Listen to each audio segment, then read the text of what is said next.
You sit down at your desk. It's 9 in the morning. You've got your plan. You've got your coffee. You feel ready. You open your laptop. The cursor blinks at you. And then, ding, a message. You glance. Buzz. Another notification. You peek. Just one quick scroll, you'll tell yourself. 15 minutes pass, then 30. Suddenly, it's almost 10 o'clock. Your coffee is cold. Your plan is untouched. And that clean, ready feeling, gone.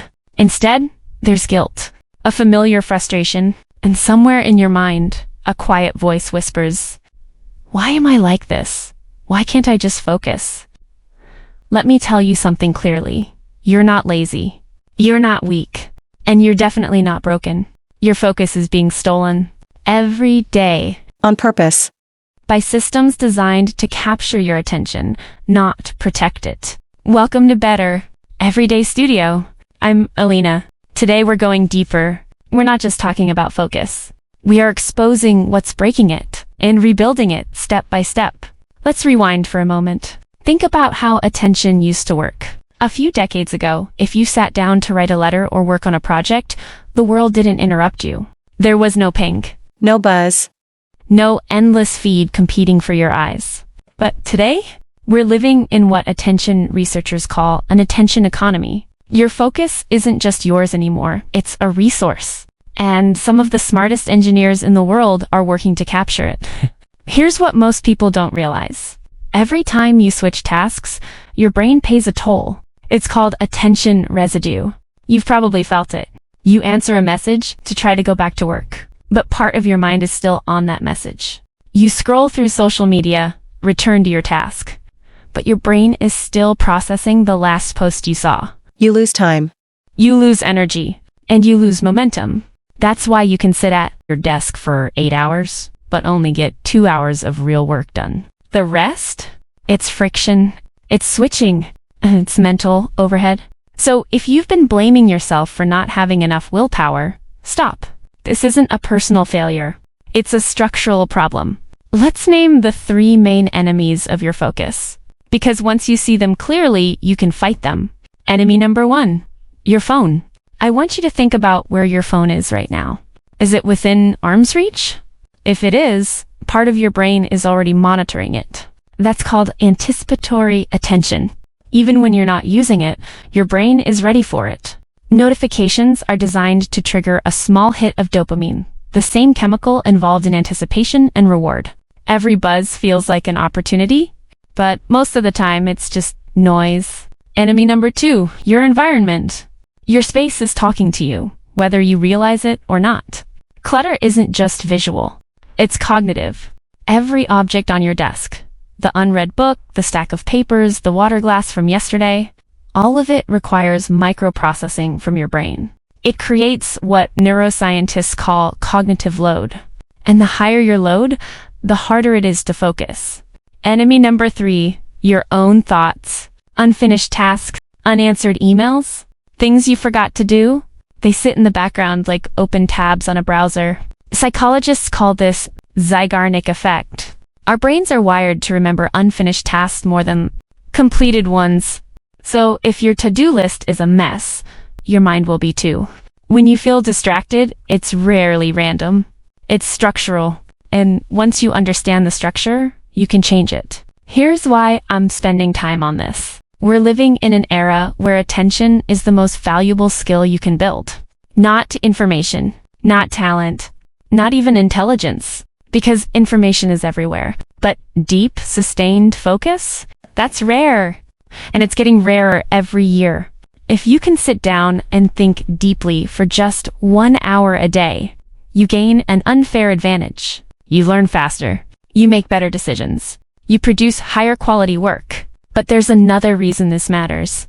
Scattered attention creates scattered emotions. When your focus is constantly pulled in different directions, you feel anxious, restless, overwhelmed. Focused attention, on the other hand, creates stability. When you're locked in on one thing, your nervous system calms down.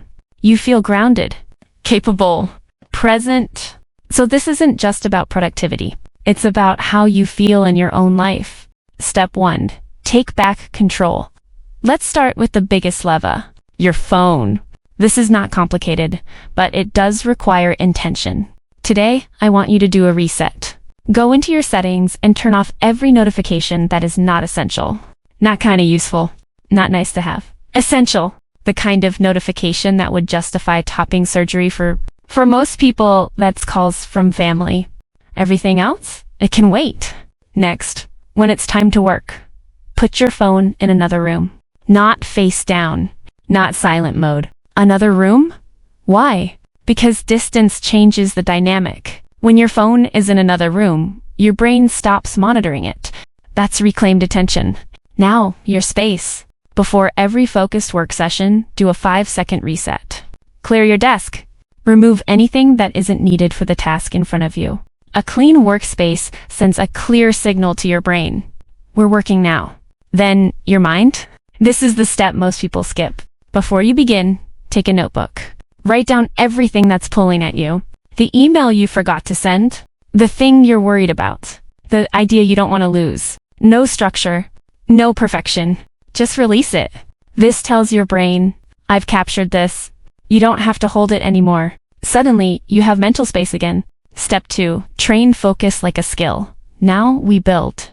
Focus is not something you wait for. It's something that you train. Start small. 1 session. 25 minutes. No distractions. One clear goal. But here's the key. Make the goal specific. Not work on project. Something you can actually finish. Write the first section. Outline the proposal. Solve one problem. A clear target creates a clear finish. And a clear finish gives your brain a reward. Here's the mistake most people make. They chase perfection. They want the perfect session, the perfect flow, the perfect outcome. And because they can't achieve it, they don't start at all. But focus doesn't grow through intensity. It grows through repetition. One imperfect session a day builds more focus than one perfect session a week. This is how the brain adapts. Through consistency, not heroics. Think of it like strength training. You don't go to the gym once and expect to be fit. You show up. You lift a little. You rest. You repeat. Focus works the same way. Step 3. Enter the flow state. There's a state where focus stops feeling like effort. Where time disappears. Where you're fully locked in. Psychologists call it flow. And flow doesn't happen by accident.